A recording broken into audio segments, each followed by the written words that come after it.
Well, hello. Hey, it is Gary Carpenter. And well, we're going to go ahead and get started as soon as I get, there we go. Hopefully, everybody's doing good today. First of all, I want to thank those of you that joined me on Facebook Live today. If you should happen to have any comments or anything, the one thing that we need to do is have you go to StreamYard. Let me pop this up real quick. Banners, there we go. Go to StreamYard.com/Facebook. And I think I even put it in the comments. So you just need to go there.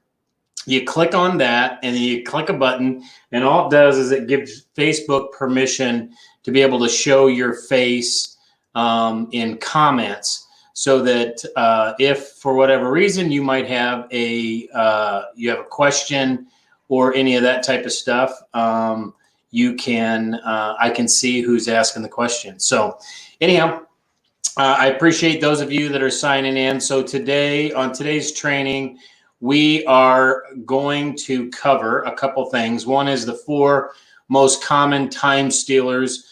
The next thing we're going to do is talk about converting leads. In the last few weeks, I've been covering lead generation and the different forms of lead generation, whether it was for sale by owners, expireds, calling your sphere of influence, cold calling, just listed, just sold, calling around a farm. Whatever it is, now is the time, any time that you're in real estate. The number one job of ours as real estate agents is to lead generate. That is the fuel to our business. It's not going on listing appointments. It's not getting listings. It's not showing buyers, and it's not writing offers. All of that is the reward of the work that we do. So if you're going to work 9 to 5, Monday through Friday in real estate, really the job would be to get on the phone and make connections with people, find people who are thinking about buying or selling real estate. And obviously working your sphere of influence is just a little bit different in the fact that you're trying to be relational with them. You're calling them, asking them how they're doing, how's life going, you're connecting with them. You want to make sure that everybody who's in your database has agreed to at some point that they're willing to refer you, introduce you to the people that they care about. So anyhow, the other things that we're gonna take those leads that you're getting, and hopefully through lead generation you are generating leads, and a lead is somebody who has a need. And what our job is then to be able to convert that lead into an appointment. So if you're working with a buyer, the idea would be to get them to CETO, right? That's an acronym for come into the office, to basically educate them. I think buyers anymore today, you really need to explain to them, one, your process on how you work and what your communication plan is and those types of things. But if not even more important right now, especially to first-time home buyers, but I would do this for every buyer, but especially for first-time home buyers, is that, honestly, you're out there, you're writing up offers, and those of you that are writing up offers right now, you're probably seeing yourself getting into competition. Sometimes 13, 14, 26 deals or offers that are on each transaction. And you're needing to be really competitive. And that's the thing that I would describe to a buyer of the situation that's going on in the market right now, and the worst case scenario that can happen. Either they're going to want the house. I know one of the strategies that we're using right now is that if somebody's willing to spend $185,000 for a house, we're really not looking at anything above 160, 165. Why? So that we can escalate up to 185 and make that offer competitive. So just some thoughts, but also too, you want to be able to, convert leads to be able to, somebody's thinking about selling. And so from that standpoint, when you're, looking at sellers that are thinking about selling, a lot of times you're going there way in advance before they're even thinking. Well, they're thinking about it, but they're not actually ready to actually put signs. So we're going to talk about converting those leads into actual appointments. We're going to talk about the 5 most common reasons why people do hesitate on why they try to put it off. And then we're going to talk about how to handle the hesitation with something that's called the hesitation handler, which I have taught for years.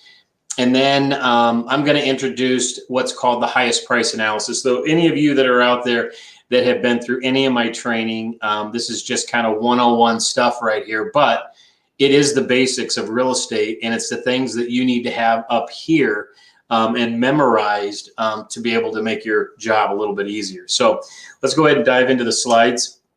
And let me go ahead and pull these up real quick. Let's see here. All right. So slide number 1 says the 4 time stealers. Let me get rid of that. There we go. All right. And let me get rid of this. So the 4 time stealers, again, looking at your schedule and looking at your week and saying, okay, what are the things that are actually distracting you? What are the things you need to get comfortable with? What are the things that you need to actually put in your quiver? You need another arrow in your quiver to be able to handle certain situations that are going to come up. Obviously, we're in the selling season. Even though we do have COVID-19, we have a lot of unrest around the country. People are still buying and selling real estate because the inventory level is high and the buyer inventory is higher than the inventory that we currently have out there. So I just want, some of these you're going to already know, but some of these are going to be reminders, and I'll touch on some of these more than others. So the first one we like to look at is, let's see here. Why are we not? There we go. All right. The inability to say no. So a lot of times we say yes to everybody. So the thing that you have to, get comfortable with is you basically, you can't please everyone. And I always look at that circle of who's closest to you, right? So you got your spouse, you got your kids, you got your in-laws, you got your parents, you got your siblings, then you got your friends, you got your neighbors, and then it kind of goes out from there, any organizations that you're involved in.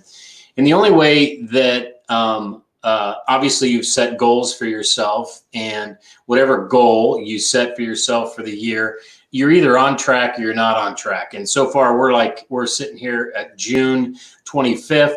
So we're more than halfway through the year, or pretty close to halfway through the year. And so you should be 50% to your closed goal. So if you set your closed goal at 40, you should have 20 deals closed. So whatever your goal was for the year, you're either on track, you're ahead, or you're behind. There's really no other direction that there is. And if you're ahead of things, then you can put more things on your plate. Even if you're on track, you could still put a few things on your plate just to appease other people, help other people out, whatever the case may be. But if you're behind, if you're way behind, for instance, if you're this far from your goal, it's going to take that much time and energy to get caught up. But if I'm way out of the picture now, but if you're this far behind, it's going to take that much time and energy to be able to get back on track, because this is a numbers game. And typically you always want to top load yourself in the beginning of the year with appointments, because if you have a busy January, then the rest of your year is going to be busy. That is a number one fact. And so a lot of times we just have a really rough time saying no to people. Now, we don't have a problem saying no to that close circle. We don't have a tough time saying no to our spouses. We don't have any problem saying no to our kids and the people that are closest to us. Where we usually have a tough time saying no is the people that we think we're going to get transactions from and that type of stuff, or situations that you're within a transaction and they want you to do more work than is required by a real estate agent. So you got to be able to say no. And one of the ways to be able to say no is basically is the next one, which is love to, can't now. And that, or just always tell them you need to check your schedule first. I need to check with my spouse first. Whatever it is, you don't need to answer them right then and there. Okay. You can always text them back. You can always call them back, but you want to be able to say, I would love to bake the cookies for the bake sale, but I currently right now I am a little busy, so I'm not able to cook the cookies for the bake sale. But please, please keep me in mind for the next time, because I would love to do that. I'm just so bummed that I'm not able to do that right now. And sometimes if you need time to think about that, to come up with that, you just need to say, you know what, hey, let me check my schedule. I don't have it right now. Let me check my schedule and let me get back to you. Okay. But you got to be able to learn to say no. And then if everything is important, nothing is important. This is so true on anything. You cannot say keep the same priority for everything that's going on in your life, and everything's going to take up time. We only have 24 hours in a day on how we're going to be able to do things. So you got to be able to prioritize what's important and what's not important. And I'm going to show you, I'm going to remind you the graph of the urgency and important here in just a second to help you with that. And then the fear of chaos, right? So production equals problems. It's always been the case. The more production you're going to do, the more appraisals you're going to have, the more home inspections you're going to have, the more buyer contracts you're going to be writing, the more negotiations you're going to have. All of that stuff is going to double, triple, multiply the more deals you have. So I always feel that I personally like problems because we are problem solvers. So I always like to be able to have that opportunity to be able to help somebody with a problem. So don't always look at those as problems. Look at them as situations that you get to help solve. Next one is certain things are important, right? Not everything's important. You need to get creative. So creative of how you're going to solve the problems. And that's what we do as real estate agents. Obviously, having like a circle of friends or a networking group, or, knowing all the services, whether you have a lender that is in your back pocket, or you have an appraiser that you're good friends with, or you have a plumber, an electrician that can help you solve the problems that your potential clients are going to have. And the problems are always going to come up. So it's just a matter of putting those systems in place to be able to help you with those situations. The next one is figure it out. I mean, it's just kind of one of those things that some people, when a computer goes bad or it shuts down or whatever, they always call for help, which is fine. We all like to help somebody who needs help, and if we can fix it and get it done quicker. But a lot of times you just need to be able to figure stuff out. And then the last one is you just need to learn to deal with it. I mean, sometimes you just got to take a deep breath. This is what happens. I mean, things come up at closing, right before closing. Things come up, in life with our kids. Things come up in life with our spouse. And so being that person that if you're just responding to the situation versus reacting, right? So if you look at that and look at those two words, react versus respond. If the doctor comes to you, gives you a prescription, drugs, and says, hey, is your body responding to the medication, or is your body reacting to the medication?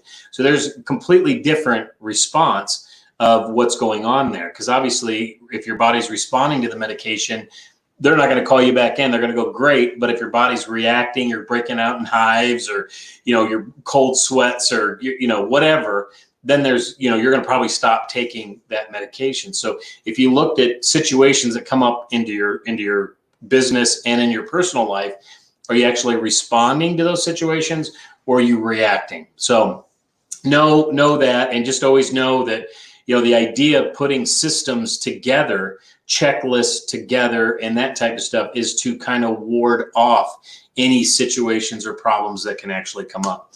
The next one is poor health habits, right? Well, we're probably all at some point in our life have this, managing your energy. So being able to get enough sleep, exercise, being able to eat properly. And again, this all takes planning, right? I mean, you cannot just spontaneously eat right, especially when you're hungry. Typically, if you wait till you are absolutely hungry to eat, you are going to start to choose the wrong foods. And over time, that has proven that it's obviously unhealthy. And then, spend time with your loved ones, which is absolutely huge. You've got to be able to block this out. I mean, there are things that are forced spending time, like our son plays basketball. So we know what his schedule is. We're forced to go watch it. Although we do love watching him play basketball, that's something that is actually in our schedule. So we know we're going to do it. but you've got to be able to schedule vacations. You've got to be able to schedule date night with your spouse. You got to be able to schedule that one-on-one time with your kids and your friends that are closest to you. If you don't do it, nobody else is going to do it. I'll just tell you that right now. People will not do it. The only way that they do it is if they take a class and they're listening from somebody who's experienced it. So, and then being able to laugh. Obviously, that is a huge one, because if you're laughing, you're not, well, I was going to say, if you're laughing, you're not crying, which is not always true, right? So anyhow, all right. So the last one is the environment that does not support your goals. So you want to basically be living in an environment. And again, this is a choice. Some people think that it's not a choice, but it is a choice. So avoid negativity, avoid negative people. And, you know, sometimes the people that are the most negative are the ones that are closest to you. So you've got to be able to solve that situation. Hang with people who support you. This is so important. If people are not supporting you, meaning that if you don't have a database that supports you, it's going to be tough to be able to get referrals. So you want to make sure that you're putting people around you that support you. No one succeeds alone. This is true. If anybody who that is successful, there's always somebody around them that's helping them. I know that, you know, I wouldn't be able to be on this call helping you guys that are watching this if I didn't have my wife helping me with other things that are going on. So we have a team of real estate agents that help us with our transactions. We help them with their transactions. So it's kind of give and take. And then also, no one fails alone. Obviously, I think I disagree with that a little bit, because sometimes if you're not asking for help, then a lot of times people do fail because of the lack of and the humility of asking for help. So, all right, so let's go ahead and talk about the time management grid.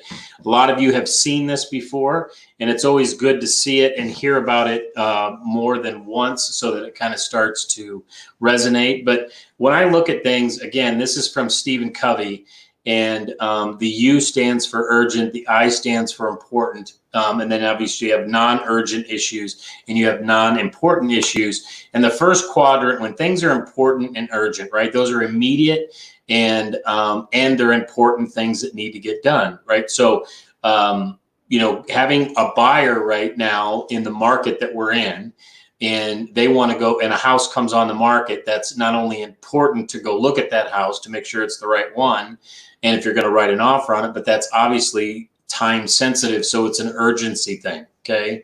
When things are in the second grid, when they're long-term, right? Long-term projects, a lot of the coaching students that I work with, one of the things that I strongly encourage them to do is to put a good, strong sphere of influence with all the proper information, so that way, one, you have a database that when you do meet somebody, you've got their information and you got a place to put it.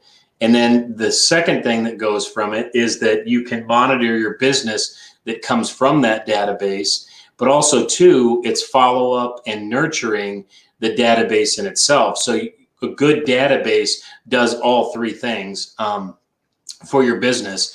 But when you look at something that's long-term, it's also, you know, getting better at your listing presentation. I mean, how do you get better at your listing presentation? Go on more listing presentations.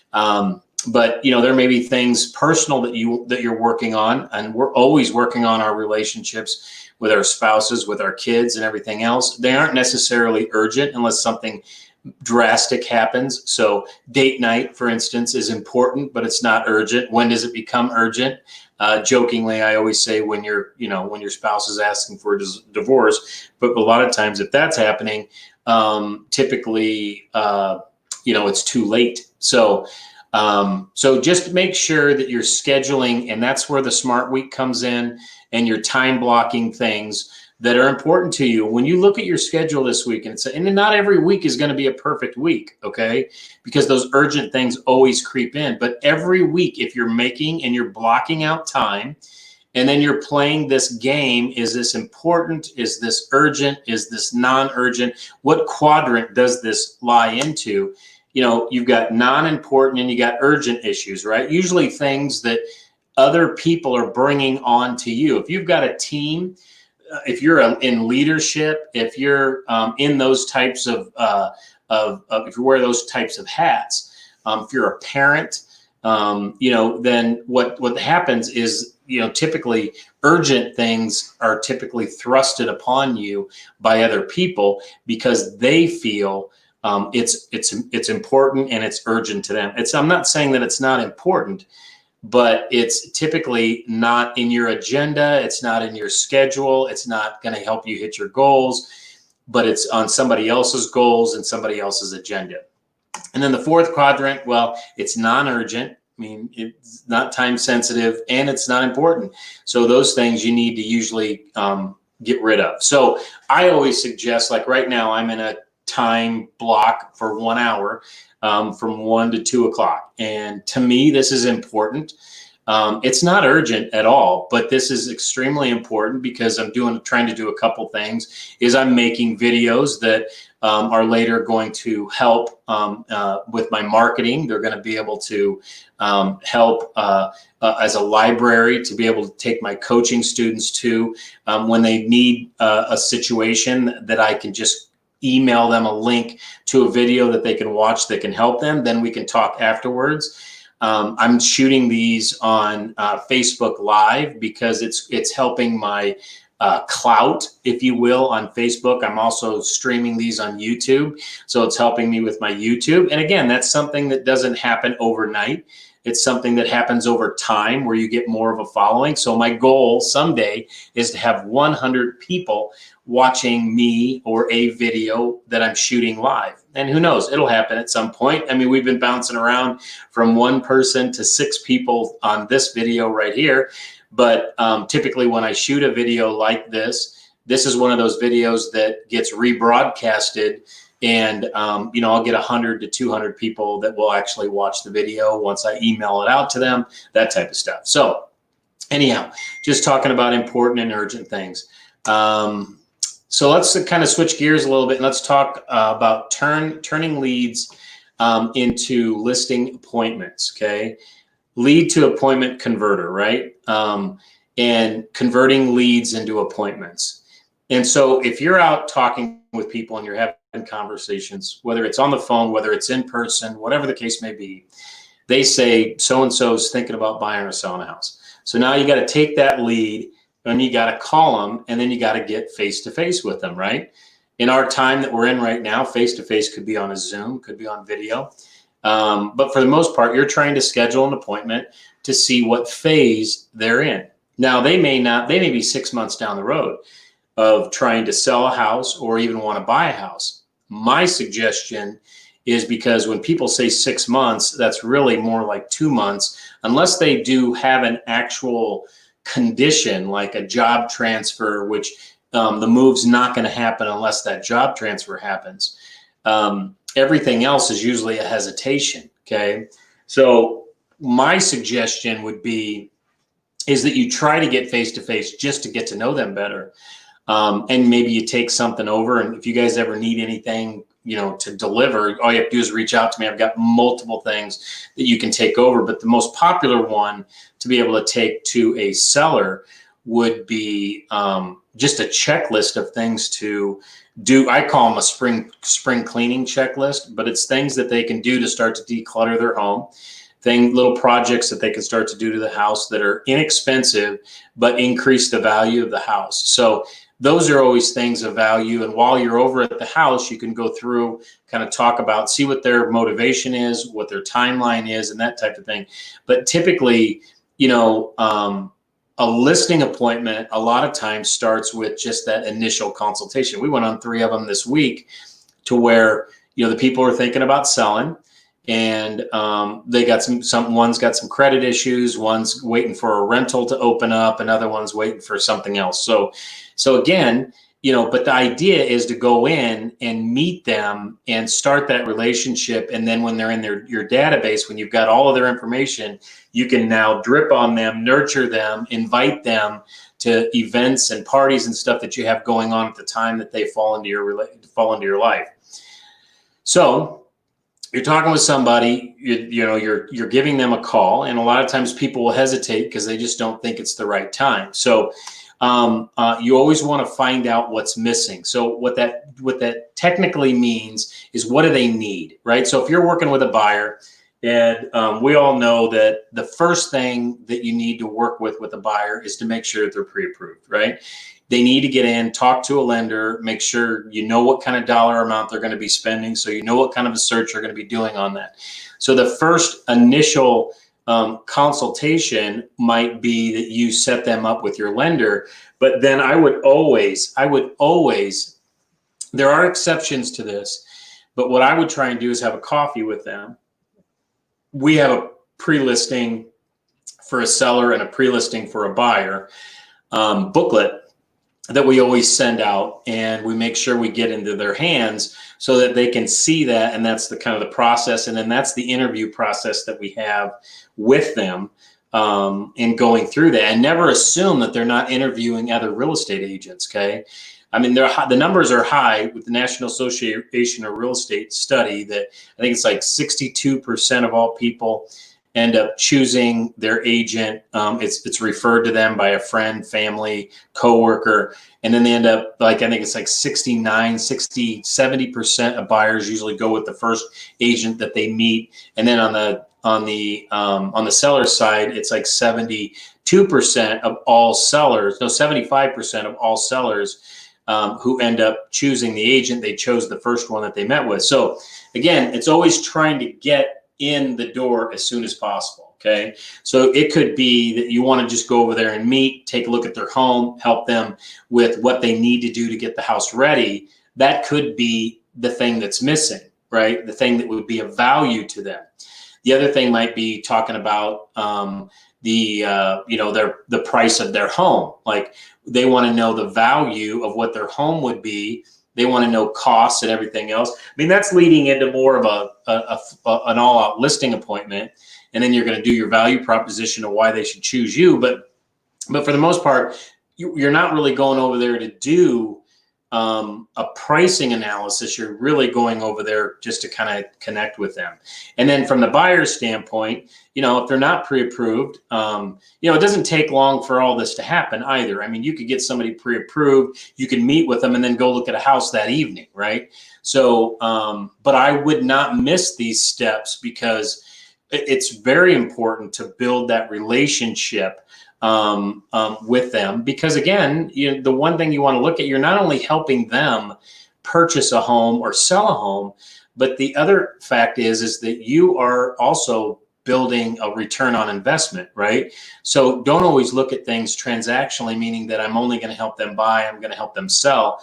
You also want to be able to build that relationship so that you're going to get introductions later on, referrals later on. So the process of finding out what is missing, and then you're basically lead to appointment converter. You're going to find out what's missing, then you're going to introduce what's missing. And the introduction of what's missing could be talking about a lender, it could be talking about a CMA, highest price analysis, which I'm going to talk about today, and that's more in general for a seller.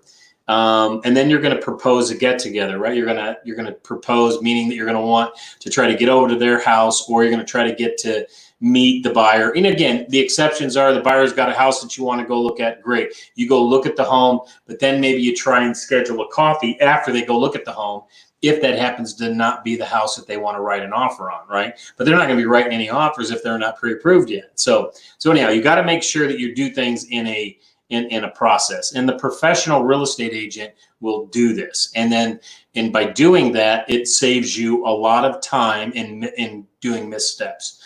And then if a hesitation does come up, for the most part, when you're dealing with referrals, at least in my experience of doing this for 25 years, there's really not a lot of hesitations. But if they do come up, again, remember, I'm always trying to teach how to handle the toughest appointment versus the easiest ones. You're not going to lose out on the ones that are the easy ones. So step one, and this is step one in finding out what's missing, you're going to just ask a series of questions. Okay. So where are you moving to? When do you have to be there? Have you found a house yet? What type of home are you looking for? Have you had a current market analysis on your home? So those are just questions that are leading to the one question, which is, have you had? Because that's what I'm trying. That's the number one thing that people want when you're going to go over and talk to them about their home. So again, talking with somebody that maybe you have a common friend, but you don't necessarily have a relationship with each other with yet. You're kind of basically building rapport over the phone. So where are you guys moving to? They're going to say, well, this is what we want. We're going to stay in town and we want to move up. We're going to move up to this. And you're going to go, oh, wow. Oh, And those oh, wows, that is building rapport over the phone. Okay. So, and that's going to take us to, doing the one-stop listing appointment, right? So, a lot of times people feel like they need to go over to somebody's house first, look at their home, and then come back, and then schedule another appointment in order to go list the home. That's not the case, because for the most part, they want to go check out the house, see what the value is, build rapport with them. And you can do a lot of this over the phone through questioning. And all these are open-ended questions to get them to be talking. And this is not an interrogation. This is a conversation. So you want to go 2 or 3 questions deep with the first initial question. Yeah, where are you guys moving to? So they may say, we're going to be transferring out of town. Oh, really? How come?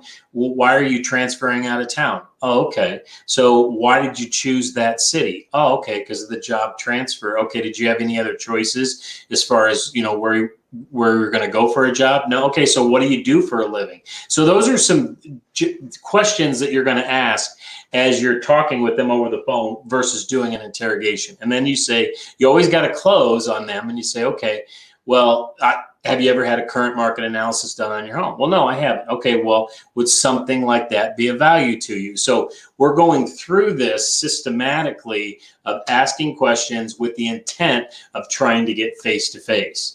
So, all right, kind of pivoting a little bit, when do we need to persuade, right? So that's all we do, okay? Whenever you are trying to get something, whenever you're trying to get somebody to sign something, whenever you're trying to get somebody to see your side of things, we're always trying to persuade. So anybody, you got the con artist and you got the salesperson. And we both use the same techniques. I don't know if you knew this, right? So the only difference is intent, right? We're trying to persuade them to do something that they're going to thank us for later, whereas the con artist is trying to manipulate them into something that they absolutely do not want to do, but what they want them to do, okay? So basically persuading is trying to set appointments and trying to get somebody to sign something, okay, with always the intent that it is in their best interest, right? Not your best interest, their best interest. So who do we need to persuade? Well, why do we need to persuade? Sorry about that. Because given the option, and this is always true, given the option of hesitating, people will always take it. Why? Because it's easier. So the most common reasons why people resist or hesitate, number one, is they're interviewing other brokers. And just because this person this lead was referred to you does not mean that they're not interviewing other brokers. So you never, ever want to assume that. I would always ask within my questioning of that first step of finding out what's missing, I would always ask them and say, hey, just out of curiosity, I never want to assume anything. Are you guys interviewing other real estate agents? I know a lot of agents who have challenged me on this have said, well, if I ask them this, then they may be wanting to now interview when before they weren't.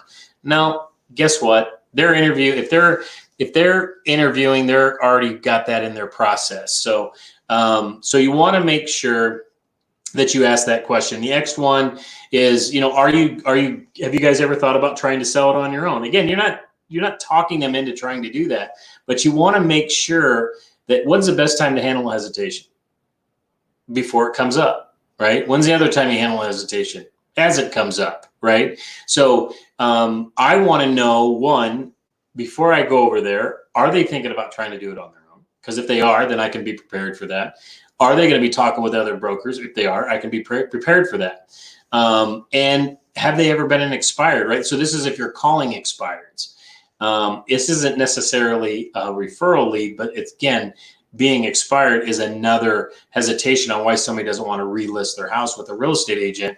And then no hurry and commission. Commission comes up with just about everybody, but commission a lot of times will come up if somebody's trying to sell their house on their own, that they don't, the reason why they don't want to hire or why they're going to hold off or whatever is because they don't want to pay the commission.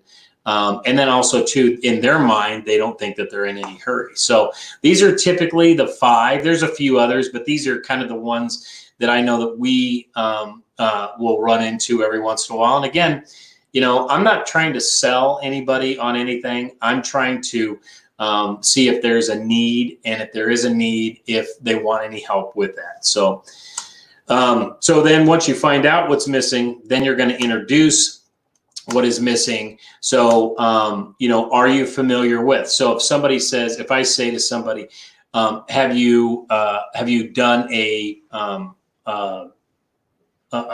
CMA on your home, comparative market analysis? Do you know the value of your house? No, we don't know the value of your house. Well, let me ask this. Are you familiar with what we call a highest price analysis? Where they're going to probably say no. Because if you say CMA, so there's a difference between highest price analysis and CMA. CMA is a comparative market analysis, although they're the same thing. People haven't heard of a highest price analysis. They have heard of a comparative market analysis because that's what every other real estate agent is saying. So my suggestion to you is to use the term highest price analysis versus CMA.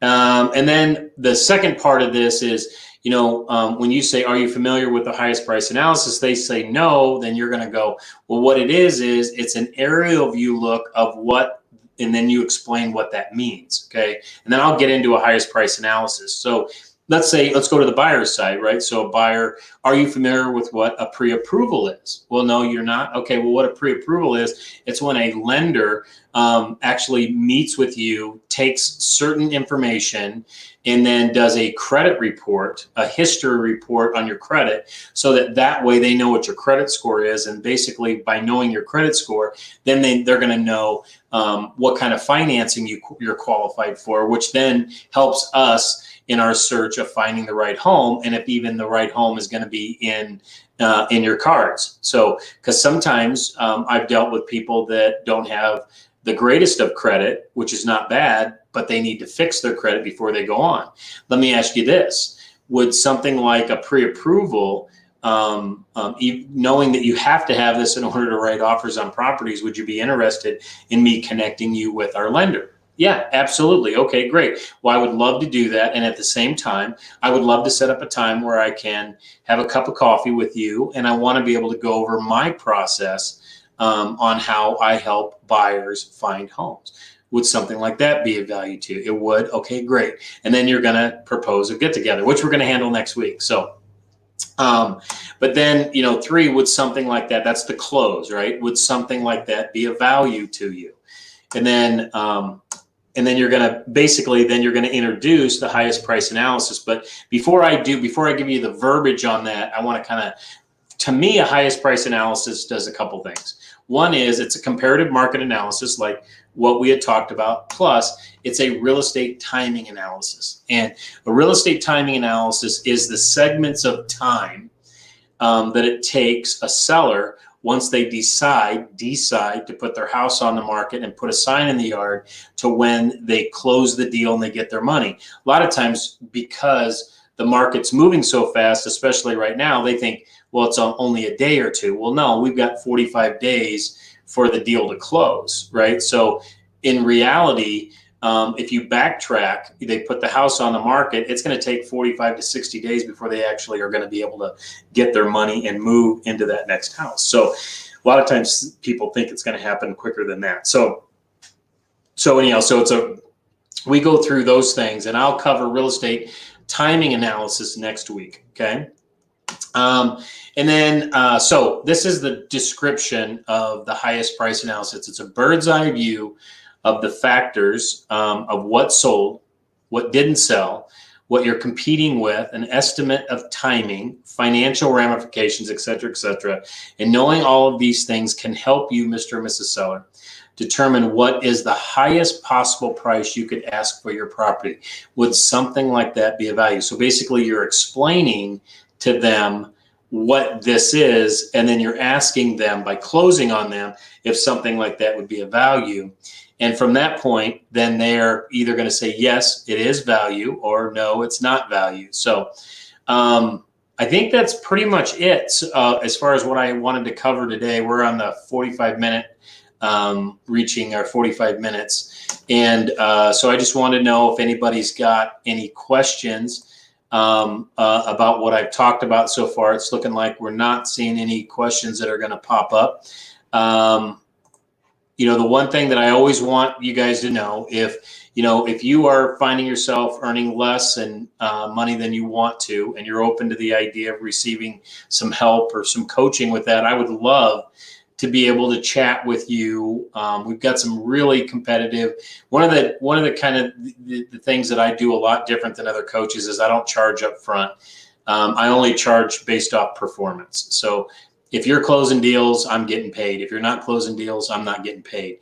But we handle all that through what I call a blueprint call. And if you're interested at all, ever, of finding out a little bit more about how I can help you with your business, I would love an opportunity to be able to go through that with you. And essentially, I would send you a questionnaire. It takes you about 15, 20 minutes to go through it. You get that questionnaire back from me. Then we schedule an hour Zoom call. So that way we're making eye contact and we're going through your business essentially through 6 systems, right? So, so if you have any additional questions, you feel free to always, you can reach out to me.